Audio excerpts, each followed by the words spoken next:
খুব তাড়াতাড়ি বন্ধুরা, সুচিত্রা বাঙালি রুচিতে আপনাদের সবাইকে আমন্ত্রণ। আজকে আমি বানাবো মাছ দিয়ে সর্ষে বাটা দিয়ে। তার জন্য নিয়েছি আমি কাতলা মাছ, এই কাতলা মাছ নিয়েছি, আর নিয়েছি সর্ষে, আর তাতে দেবো অল্প করে একটু দই। এই দিয়েই আমি মাছটাকে রান্না করব। মাছটাকে আগে আমি নুন হলুদ মাখিয়ে ভেজে নিই।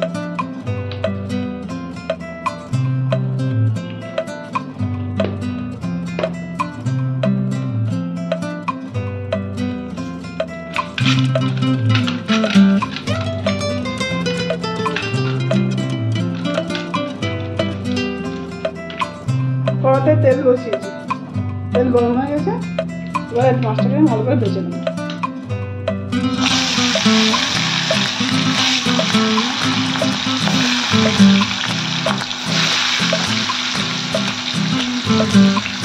মাছটা ভাজা হতে আমি সর্ষেটাকে পেস্ট করে নেব। সর্ষেটা এখানে আমি নিয়েছি কালো সর্ষে, হলুদ সর্ষে মিশিয়ে 1 চামচের একটু কম দিলাম।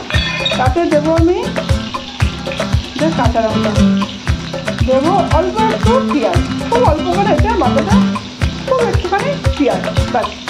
এবার এটাকে পেস্ট করবো। মাছগুলো ভাজা হয়ে গেলে আমি নামিয়ে দেবো।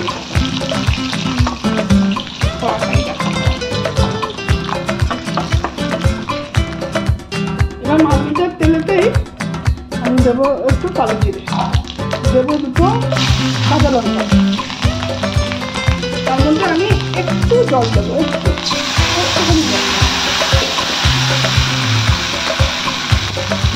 এই জলেতে এবার আমি যে কাঁচা লঙ্কা নিয়ে পেস্ট করেছি সর্ষে বাটাটা ওটা দেবো। বড় চামচে 2 চামচ দই,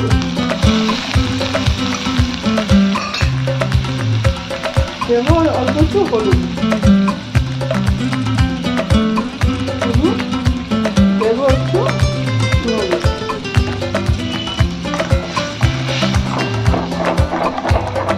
গ্যাসের ফ্লেমটাকে একটু স্লো করে রাখবো।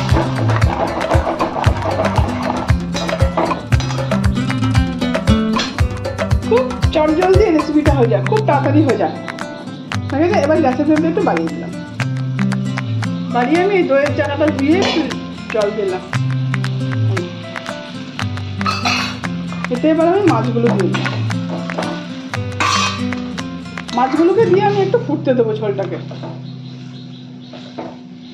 কেউ যদি পছন্দ করেন ওপর থেকে একটু কাঁচা সর্ষের তেল দিয়ে দেবেন, যারা পছন্দ করেন। এবার গ্যাসটা ফুটলে আমি ফ্লেমটা কমিয়ে চাপা দিয়ে রাখবো। ফুটুক, এবার ফুটতে শুরু করেছে। এবার গ্যাসের ফ্লেমটাকে আমি একদম স্লো করে নেবো, একদম স্লো করে। এবার এটাকে আমি চাপা দিয়ে 5-6 মিনিট রাখবো। ফুটছে, চাপা দিয়ে দেবো। 5-6 মিনিট এরকম হয়ে গেল। মাছ দিয়ে, কাতলা মাছ দিয়ে সর্ষে বাটা দিয়ে, আর সর্ষে বাটা দিয়ে গ্যাসের ফ্লেমটা আমি দিলাম বন্ধ করে। ঝোলটা একটু রেখেছি, ঠান্ডা হলে ঝোলটা একটু বসে যাবে, যেহেতু দই টই সব দেওয়া আছে। খুব তাড়াতাড়ি এই রেসিপিটা খুব তাড়াতাড়ি হয়, খেতেও দারুণ টেস্ট হয়। আপনারা একদিন এভাবে রান্না করুন, আর যদি ভালো লাগে আমাকে কমেন্ট করে জানাবেন।